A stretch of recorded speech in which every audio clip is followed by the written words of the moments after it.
So I was just telling them the story, Shawn, about how I learned about you at the Unlock and Follow Up Boss conference. I was talking to Ethan Butte from Team OS, and I said, hey, you know a lot of people, you've been interviewing a bunch. I need some people that can come onto my how-to series and talk about a specific lead source program that they went deep in. And then share it with others so that people know there is things out there. If you go really deep, you can get a lot of business from it.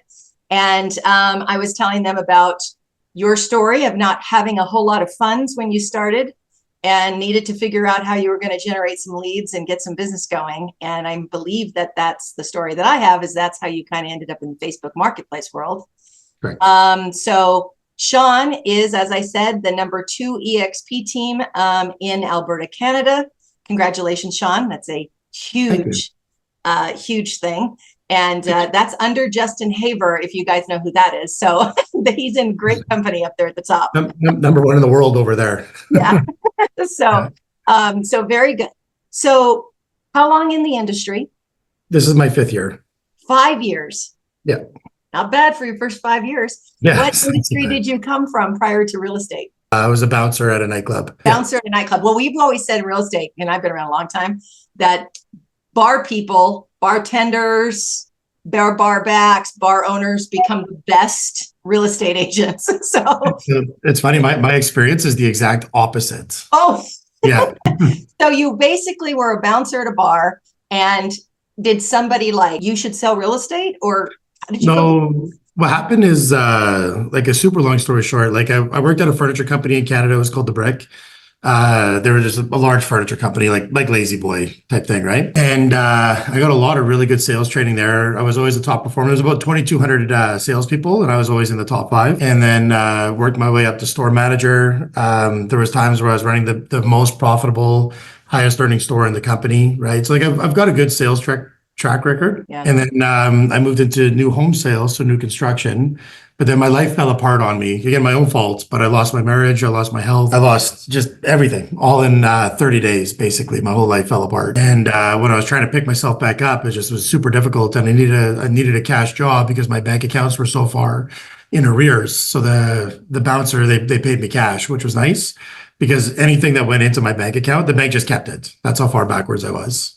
So I needed, that's kind of how I ended up, and like I'm a bigger person. Like I'm about 300 pounds. So like nobody would let me be a bartender. They're like, you're too big to be back here. I'm like, there's other big people back here, but they always had me working the door. They never let me inside. And if you guys are familiar with Canada, like we can get to -40 here. So that's, outside, checking IDs and stuff. It was horrible. You went like this, fast forward, there's gotta be a better way. And yep. I don't have any money, true money, to do this. Yep. So is like, were you a Facebook geek already? You were already on there? You're like my husband, who's antisocial and like doesn't like any social sites whatsoever. Yeah. I was actually not big on social media at all when I started in real estate. The only thing I really had was Instagram. Like I had Facebook, like everybody has it, but I would never post to it. I wouldn't really care. Social media was not really a thing for me back then. Right. And yeah. So you got this idea. So how did you learn about it? Was it like at some webinar or some real estate event? Somebody said Facebook Marketplace? Because marketplaces, you guys, a lot of you might think or have heard, it's like the Craigslist kind of thing. It's like that bottom of the barrel kind of marketing, right? And anybody who's a real estate marketer doesn't look at it with very high appeal. Regard, mm-hmm. Right? So tell us a story around that whole process. Yeah. So what happened, like super long story short, when I came into the industry, I started at EXP, and there was only like 50 agents in our whole province at the time. So there was only one mentor, and the mentor was assigned to me. I had no choice. And like I was dead broke. I'll swing into where this all comes, I promise you. But I was completely broke. Like I was literally selling my furniture for food at this point. Like I would literally sell my couch so that I could afford to eat and sit on the floor. And so the mentor that was assigned to me, I was like, listen, like I'm broke and I need to sell a house right now today. So like whatever you tell me to do, I'm going to go do it. And the first thing she said, I started in March. So she was like, oh, you should do a pumpkin drive. I'm like, pumpkin drive? I'm like, in October? And she's like, yeah, it's the best way to go like meet the community. I'm like, and do I steal these pumpkins? Like I have no money. Like, how would you like me to get the pumpkins? Right. And I go, and it's March. And then the second one was to go hang out at coffee shops in communities where I wanted to work and talk to people coming and going, getting coffees and try to stir up business that way. And I'm like, I don't think you understand the level of broke that I am. Like I can't afford a coffee. Like that's just not even an option for me. A $2 cup of coffee. So what I'm going to do, loiter at a coffee shop and harass customers coming in, asking if they want to sell real estate. I'm like, okay, so you're 0 for 2. I don't even want your third. Thank you very much. So I went to the broker and I'm like, listen, like I'm not doing the mentor thing. And they're like, well, you don't have a choice. It's how it works and blah, blah, blah. And it's how it works.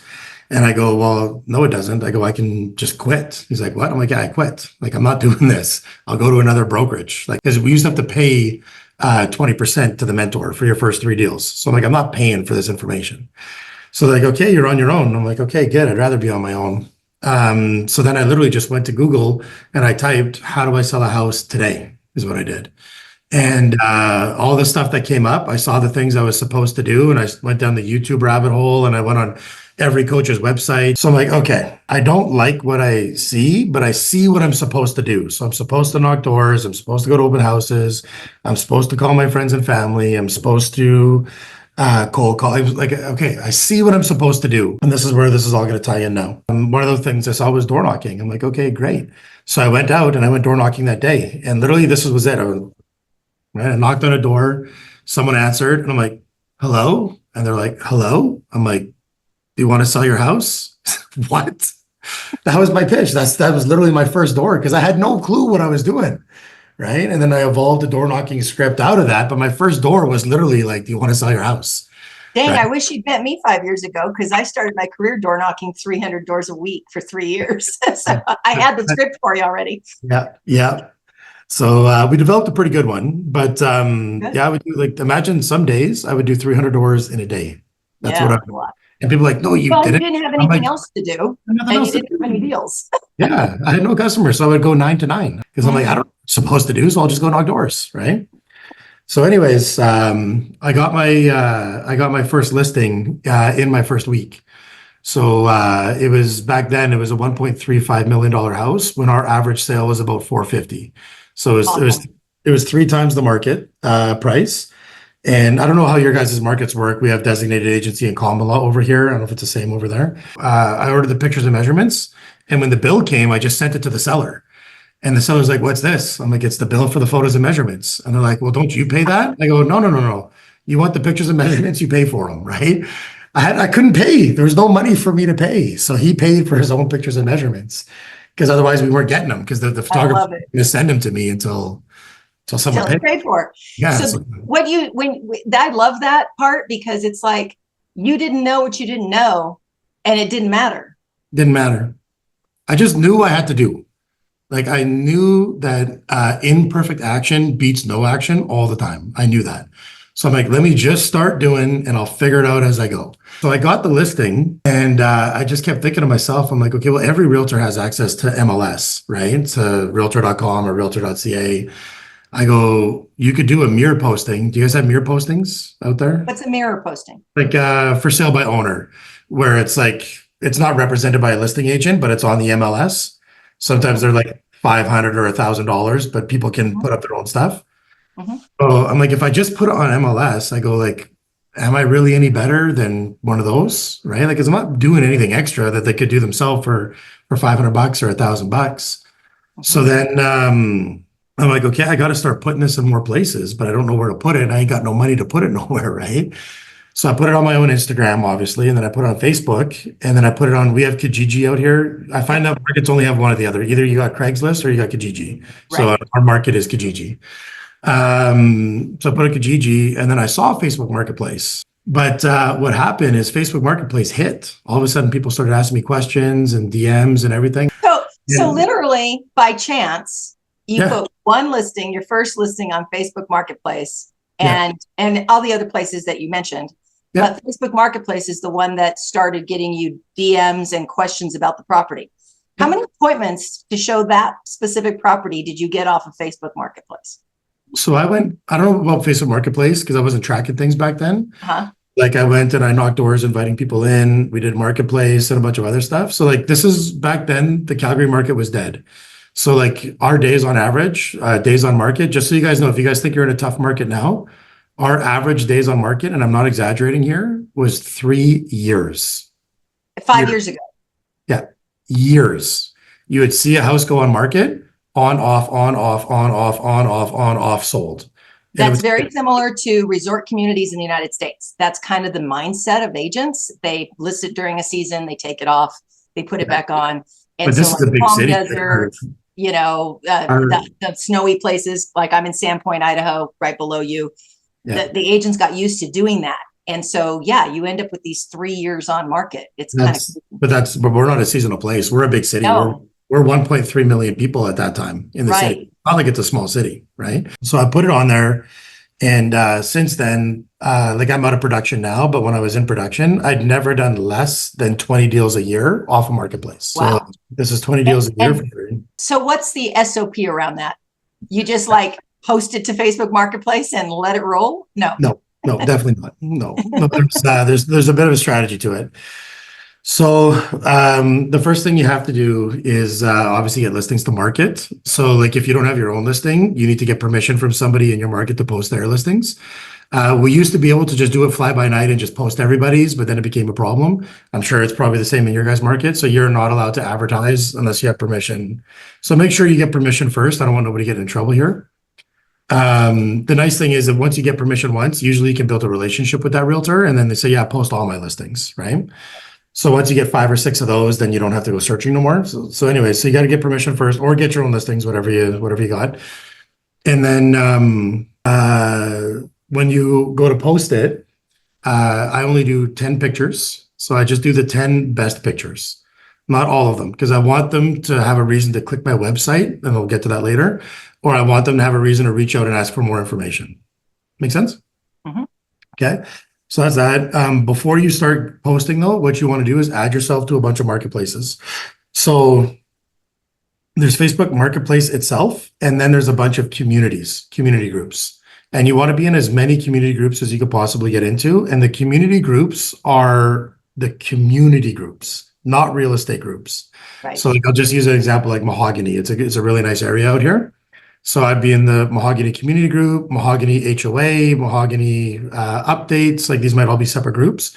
And then I'll be in the Mahogany garage sale, buy and sell, for sale, yard sale of Mahogany. So every single group that exists for the community of Mahogany, I'm going to get into. Does that make sense? And be a member of. Mm-hmm. You need to be a member of the groups, and you need to be a member of a lot of groups because you're going to get kicked out. I promise you're getting kicked out of a lot of groups. It's going to happen. So you need to be in a lot. So now, once you've joined all the groups, you're going to make your post. So you put up your 10 pictures. I used to usually just copy and paste the write-up that the realtor put, or if it was my own, obviously putting your own write-up.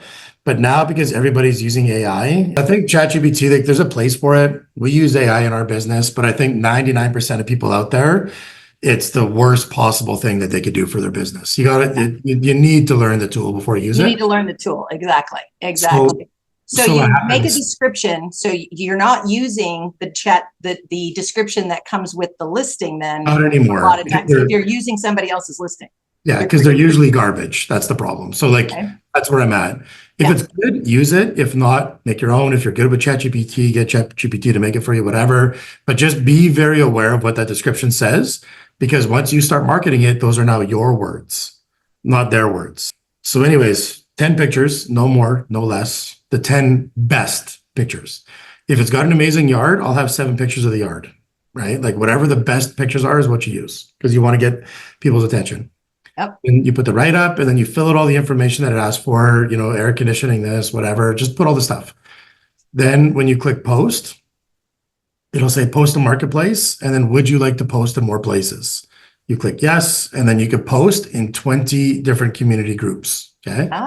Good to Right. know. Yeah. So you can post in 20 different community groups. So if you really want to get after this, you can start more Facebooks. So like you're going to have your Gmail account, and then you're going to have your brokerage accounts, like your emails, and then you're going to have a whatever account. So you can have 3 or 4 or 5 Facebooks. Does that make sense? So When not you say that, you mean Facebook profiles? profiles. And I don't mean a business profile. This is your personal. Don't post nothing out of that business. It's trash. Make So it you're going to use 5 different email addresses to log in, log out. create Yeah. 5 different Facebook pages or Yeah. profiles. Yeah, because then you could post in 100 places. Does that make sense? And Facebook doesn't have any kind of a scan where they go through and say, well, that guy's picture is on 5 different profiles. We don't want to do that. Or I haven't seen it yet. So like I've only ever done 2. So like if somebody wants to go crazy, they can do more. I've only done 2, but that puts you in 40 places. And that's pretty good, right? oh, I get it. Okay, so you're actually posting from 2 different profiles into Marketplace. So you're actually hitting those groups twice. So 40 times 40. Well, different groups, right? Yeah, 20 different groups twice with 2 profiles. Yeah, so that's 40 different groups now. No wonder you got kicked out of some of those groups. Yeah. Oh, no, I'll tell you some stories. So you're going to post in the groups, and I'm going to circle back to the post, but we're going to work on the DMs now. So once you post it, sometimes it hits, sometimes it doesn't. Sometimes it goes 3 or 4 months with no hits. Eventually it hits. Sometimes I've got one girl, she's been consistent 3-4 months and has gotten nothing from it. And the people that sit right beside her are doing like 3-4 deals a month out of it. There's no rhyme or reason. I don't know why. Just sometimes it hits quick. Sometimes it takes time. If you do it long enough, everybody has gotten success from it. So you're putting it in, and then does it have like because I sold a 1955 bus conversion on Facebook Marketplace, which was really fun, but it went like one weekend. But if you're having to last that long, do you have to update that post like every week? Yeah. So you're supposed to. I like to beg for forgiveness and ask for permission. So we leave all of ours up, and I'll get into that with the strategy. But if your board gets a hold of you or something, like you are going to get your hand slapped or something might happen if you're marketing a listing that is dead, right? Because obviously it might have sold 3 months ago. And okay. So when you say you've got this listing in Marketplace and it's not getting that many hits, the listing may have sold already. Totally. You're just still advertising it. Absolutely. So it's kind of like a leader ad. It's a leader ad. Okay. If it's not live, yeah. But sometimes it's live. Like who knows, right? Yeah. So so when you get into the DMs, so your most common DM that you're going to get is this still available? Because that's one of those auto responses that people just click by accident. Still reply, because maybe they meant to say that, maybe it was an accident. Reply, right? So that's the most common one that you're going to get all the time, but you're going to get other stuff too. And tell me about where you're driving them to. So most times just right in the DMs. So you're just doing DM, yes, I'll see you there at what? Here's another one. Can I call to discuss? Again, I didn't reply, right? But that's another one. And you would just say, yeah, here's my phone number, or yeah, give me your phone number and I'll reach out. I'll get into it. Yeah. So. And you're sitting there looking through it right now and you're like, what time are you available tomorrow, or can I come on Saturday? You're like, shit, I need to give these to some of my agents so they follow up on them. Yeah. Well, yeah. But we're honestly, we do quite a bit out of Facebook Marketplace. So like, I'm not too worried about it. Yeah. When you say you're not too worried about it, you're not tied to the outcome of this. It's like, you're like, I'm putting this out there. I built a machine. It works. And I'm not in production anymore, right? Like we do like 25 to 35 million a month right now in sales. So it's like, I'm more worried about these guys. Right. So if I was solo, I'd be pissed right now. You'd be all over it. And would you think, hey, if I missed that lead, if I didn't respond to them and it's 3 weeks later and I saw it, I still respond. Like, yeah, of course you do. You'd still respond. But all the responses, yeah. Do you think that that consumer is going to go Google the address? And are you the address is in the Facebook Marketplace ad, right? It's in there. You have to put it. Yeah. Sometimes they don't, right? If they're finding deals on Facebook, do you think they're a very well-educated buyer? Right? Probably not. Yeah. Especially if they're on Facebook Marketplace, like they're not that educated. Like you can steer whichever way you want to, right? They're looking for the local, like the generator, that they need to put in their house or something. Yeah. Well, or a house, right? Like people are looking. Yeah. But yeah. So anyway, so the couple responses are if it's not available anymore. So let's say that it's sold. I would just go, so sorry, this one just sold. It might have just sold 6 months ago, but I'm so sorry, this just sold. And I always say we, because we as realtors, as a collective realtor community, we do have more listings. So I'm like, sorry, this one just sold. We have a lot more that are just like this one. If you'd like, I can send you a list that are very similar, right? Yep. And you get their name and their number and their email, obviously, track it down. And then you just send them a custom list, right? And then before you send it, sorry, so they, oh yeah, sure, please send me a list. I'm like, okay, perfect. Can I get your email? They give you the email. And you're like, if you want, I can make the list more custom for exactly what you're looking for. If you let me know the bedrooms, the details, the size, the price, I can make sure it's only ones you're interested in, or I could send you ones that are similar to this. And then they'll give you all the information and you set them up on a search and then you just follow up with them every week or 2 days, whatever your follow-up system is until they buy, right? It's honestly, it's that easy. Like it truly is that simple. So there's no nurturing, there's no hunting down. It's maximum 5 messages back and forward and off you go. And then you're moving them from there off of Facebook and then into your CRM or your Real Scout or Fellow or whatever the heck you're using for IDX or MLS. But I would say 90% of the time, I'm going to send them that list and then we're just going to go see houses that night. Like literally, you answer the DM. Going straight for the appointment. That's how it works. Yeah. So you answer the DM, you send them the list. You follow up once you send them the list. You say, which ones did you like? And they'll say these ones. You say, okay, are you available tonight? They'll say yes. You're like, okay, I'll meet you there at 7. And then you go show them the houses that night. Like it's that quick. There's no follow-up. Keep it simple, stupid, right? Yeah. And So, you don't to them for months or nothing. Like if it's on marketplace, they're ready to go. And there is no cost to boosting that marketplace ad. There's nothing like that. Zero. Yeah. And you're currently right now as a team, are you still getting Facebook marketplace leads and deals? Yep. I would say about 35% of our business is marketplace. Still to this day as a team overall. Right now. Yeah. Like I have a real struggle getting my agents to call leads because they say, why would I call leads and follow and hound and get fucking turned down, all this shit, when I could just make a post in marketplace and not have to do any of that. So it's so good that I have the leads that I pay thousands of dollars a month for, like we go up to 25,000 a month in ad spend, and they don't want to call them because they just would rather do Facebook Marketplace. So you're having to, as a team lead, you're having to like figure out, especially it's business planning time right now. Mm-hmm. Do you continue that ad spend for those other lead sources, or do you move marketplace is so good? Yeah, interesting. Yeah, that's very interesting. So you guys, what are some of the other lead sources that you also use as a team at realtor.com? Are you, what are you spending? What do you spend your money on? So we do on average 3 deals a month from paid leads. Everything else is organic for us. Everything. Yeah. So everything is organic. Lot from Instagram. We do a ton of business on Instagram. Marketplace. We do a lot of door knocking and a lot of open houses. So like we're more of an educational skills based team than a leads based team. And my people love it. You trained your team the old school way. Yep. Yeah. We do training every day. Yeah. 5 days a week. We do training and role play every single day. Very good. How many team members on your team? So we're at 53 right now. Wow. And I started this year with 4. So it went that was the talk with Ethan, was how you went from 4 to 50 team members in a year. So you did a big push to recruit, it sounds like. Yeah, we're going to do 150 now for next spring. So what I just did is I did $100,000 guarantee. So anybody that joins my team, I guarantee you $100,000. And if you don't hit it, I'll top you up. So we announced that 2 days ago, and I've got nothing but interviews all day today. We already hired 4 people yesterday. We'll probably hire another 4 or 5 today. I'm assuming there's a caveat to that $100,000. You got to do the work. Yeah, you got to do the work. Yeah. If you do the work and you don't make the money, I'll top you up. Yeah. Yeah. And then or move them to a different position because they're not meant for sales then, if they're doing the kind of. Oh yeah. Sometimes it's a bait spot for them. Yeah. And then we hired team leads. So I've got 3 team leads that now share a portion of the commission that the team generates, and now they're going to run the team. So we've got a few people that are interviewing for team lead spots because we're driving so many new agents in.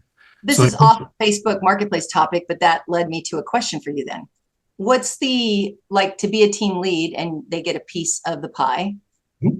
What's your model for that? What is what's the commission for that if they're a mentor, team lead, pod leader, whatever you want to call them?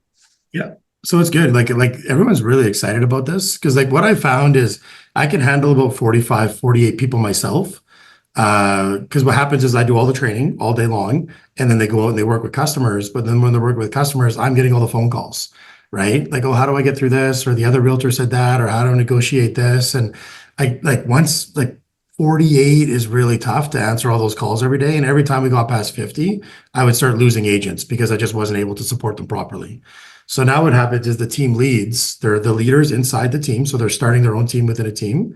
And the main team still supports them. So I still take care of all the admin, the paperwork, all that stuff, and all the day-to-day training.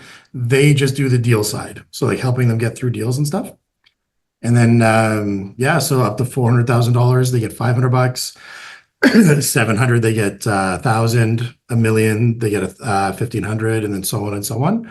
So they're probably, the team leads are going to make an additional probably 100, 130,000 each in team revenue. Plus they're still doing sales themselves. They're still in production. Well, because they're not owning a team. So they don't have all the risk and responsibility of a team.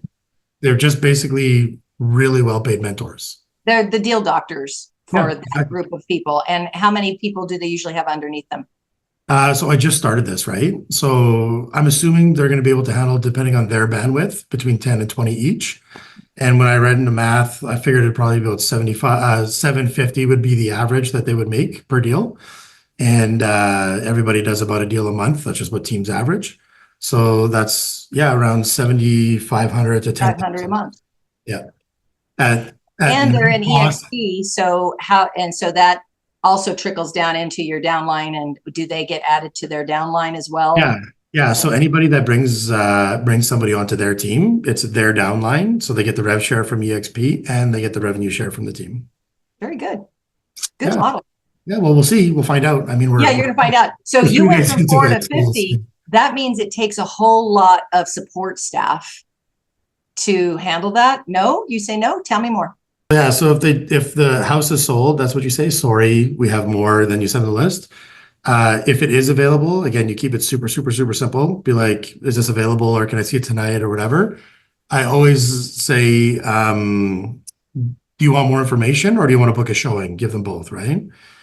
So if, sorry, my phone's all blown up here. So yeah, if they want more information, you send them more information. If they want to book a showing, obviously book a showing. And then you want to make sure your notifications are turned on. This is super important.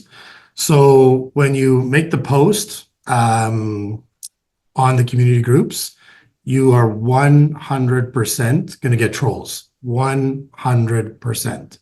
So you need to address those trolls instantly. Like you cannot let that sit because one troll turns into 2, turns into 20, turns into you got to go, right? But if you can nip that one right away, then you'll be okay. Does that make sense? Yes. How do you do that? Yeah. So we use a strategy always called you're okay, I'm okay, right? This is our number one form of negotiations. So you're okay, I'm okay is you agree with whatever they say, no matter what it is or how ridiculous it is. So they say, like a lot of times you're going to get, this is overpriced. You realtors are scammers. You guys are disgusting and blah, blah, blah, right? I would never pay that for this house, something along those lines. So the you're okay is, yeah, I 100% agree with you. I totally know why people think that houses are so crazy priced or whatever. And you would need to agree with them because what happens is if you're combative and you're argumentative, no one's going to listen to you anyways. They're just going to wait for their turn to talk and they're going to say their piece. So you have to make sure you come over and you're both on the same side so you can have a conversation. Does that make sense? Mm-hmm. So that's the you're okay. So whatever you say, I agree, 100%. Not even a little bit agree. Like when I'm standing shoulder to shoulder with you on that nonsense that you just said. And then you have to turn around and ask questions. And you've normally got to ask anywhere from like 3 to 10 questions to guide them to where you want to go because you need to educate them, but you can't tell them anything. You need to ask questions to educate them through that. So for example, yeah, totally agree. It's so crazy how expensive houses are right now. I can't believe I wouldn't buy a house today either, right? However, Have you seen what the market has done in the last 6 months? Have you seen what's gone on in this community in the last 2 years? Have you seen with interest rates and da da da da da da da da whatever, right? And then they're usually going to answer you back something super stupid, and then you agree with it again. Every single, yeah, totally get it, totally agree. You're the best, you're the smartest. Here's a stat or a fact, and then what do you think about that? And then they're going to say something again, and they go, yeah, totally agree. You're 100%, you're the best, you're the smartest. Here's another stat. What do you think about that? Because everybody else is reading that whole conversation. Exactly. Because now this one's going to pop, right? Mm-hmm. So you want them, but just they are 100% coming. Like this. So it's interesting you say that, because I was watching Instagram the other day, and I don't know if you know him, Kyle Whistle down in San Diego, Whistle Realty. And he posted something that looked like a political post. And what it was from the Vegas betting thing on the politics of the United States and the presidential election. And it said there's $1 billion on this election right now. And what do you think? It wasn't political. It wasn't an opinion of his. But what it did is it created like 87 comments on his, Instagram post, which basically it ranked him higher because he was getting ready to post something about real estate the next day. Yeah, all the time. Yeah, that's one of the things we teach on Instagram all the time. And the other thing is if you're going to post something, make it something that is either touchable by the majority of people, which is price point, or it's going to attract such an amount of eyeballs because it's that luxury property. Kind of. But that flat one in between is kind of like, Yeah. Honestly, just throw stuff up all over the place. If you're posting one a day, do the starter, do the high, and just get deals flowing. Because like we've got a couple agents in here that like they just want to be luxury agents, and I told them, good, do that, but like you can't live off of that until you've built the business. I go, you need to be doing the day-to-day stuff. Like, but I want to be luxury. I'm like, okay, good, do that. Yeah, but make your money on the bread and butter. But you still got to be turning over the normal stuff every day. Yeah. No, I love the fact that you've built a team on old school lead generation and all of that. That's how I was raised in the business, and it makes you more profitable faster because you're not spending so much money on leads. Yeah, I was talking to another big team lead that I know, one of the biggest in North America, and he was asking me about my margins, and he's like, "There's no fucking way." I'm like, "Dude, like here's my costs." I go, like it's like we're almost all profit, right? Because we're all work. But the thing is my time, like I spend a lot of time training, right? Whereas a lot of these guys that run teams, they don't, because it's a lead team. It's just here, make your calls, convert. But you're training skills. You're training, really truly what to say in negotiations and all that kind of thing. I mean, even you're okay, I'm okay using it on Facebook Marketplace. That translates into everyday stuff, your whole negotiation with the other agent or anything. Everything. Yeah, you're okay, I'm okay is the base of everything we do. So we have a you're okay, I'm okay, and a 4-2. Those are our two main negotiating strategies. What's 4-2 mean?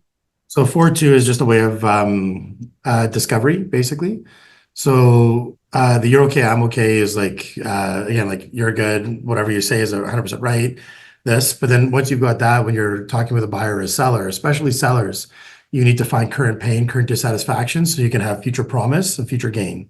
So what happens is because we're all salespeople, we're all living in the positive all the time. Be positive, be positive. I go, agree, we need to be positive, but I can't give you a solution until I know the problem. That's right. And what happens is sales, I heard this like when I was a kid, but it took me until like almost a year ago to really understand this. Sales are no more and no less than a transfer of emotions. It's just transferring emotions. That's sales. But what happens is I used to think I understood that until I really dug into the 4-2. So what the 4-2 is you got to go 4 layers deep on a pain point. And then once you get 4 deep, you usually find the emotional response instead of the surface response. And then the 2 is you move 1 over and then you go 4 down on something else. So for example, if somebody says, oh, my house is too small, that's going to be a common one when people move. Be like, okay, then where people would hit the surface level, and this is not the 4-2. So say, oh, my house is too small. You say, oh, okay, cool. What size is your house? 2,000 square feet. Oh, okay, well, here's 2,400. Does that solve your problem? You don't know the emotion tied to too small. So you say, instead, let's say, oh, my house is too small. you'd be like, okay, can you tell me more? What? And the word is what? Can you tell me a little more? What about your house is too small? Oh, Right. the kitchen is too small. Oh, okay, interesting. Can you tell me a little bit more about that? What about the kitchen is too small?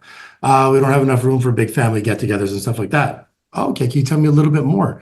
What do you mean family get-togethers? And then you get them to explain Christmas and We have explain, 25 people every Sunday at our house, and yeah, we have to put them in the garage on big tables. tell me the chaos. I need the chaos. That's And right. then like, okay, it has nothing to do with the size of your house. It's you don't have a way to display a long table where everybody can sit at once. So what happens is, what if I got you a kitchen that was shaped like this, that you can do this, and it's 1900 square feet? Right. Still solves your pain. Does that make Right. sense? So Yep. that's the I four love two. that. What I need love that. I've never heard it described as a 4-2, but yes, the questions diving deeper into what the real true pain point is, and Yeah, then you solve the problem. and you So, solve the problem. I know that in Facebook Marketplace, you can also like share your listings to community groups after you've like initially posted them. So do you do that as well, or do you just do your initial posting and let the algorithm do its thing?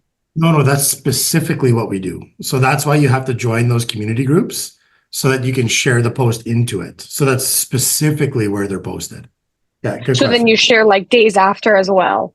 So what happens is you can normally share 20 at the time. Once you're in 20, you can't do more unless there's been an update I don't know about. But sometimes, yeah, like they fall off or you get kicked out or whatever, and then you go and you look and you're only in 14. So then you top it back up to 20.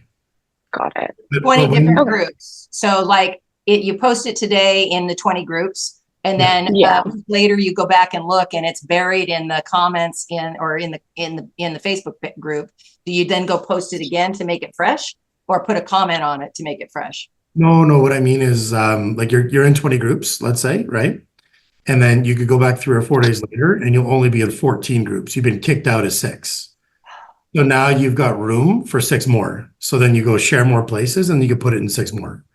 So But you're when only sharing it to those groups one time, though, that property. per property. Yeah, and you want to be in hundreds of groups because you're gonna get kicked out of so many. We actually stopped Marketplace because we are inundated with comments with our rentals and our listings. And is there any automation possible I'm that sure there we're is. looking at?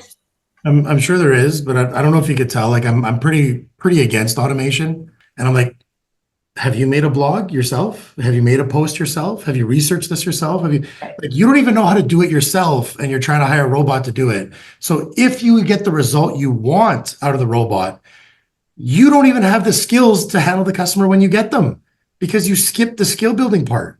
So like I'm heavy against automation. Like we have Zapier, we have a bot that goes in and runs our database and all that stuff. Like I'm not 100% against it, but there's a difference of you as a human being connecting than a bot. So if there's a place for a conversation, I think that 99% should be a person. My person. I 100% agree with that. As well as I would say, it isn't the amount of DMs you're getting. It's, if you noticed kind of training Shawn has put his team through, like it's a requirement that they're actually in there doing the work. Yeah. Like he would hand his phone to a new agent and say, go answer all of these, right? Yeah. So I think it's more of a matter of that. You just, how to do it. if you're posting a bunch, first off, you have a lot of rentals. I would post the rentals to specific places, but I would be going after, like I would lessen those and I'd go after the ones that are for sale, for listings and for buyers. I wouldn't put a heavy thing on the rental side. Love it. Well, thank you so much. You've been so gracious coming here today, and it was really nice to meet you. And I'm sure our paths will cross again.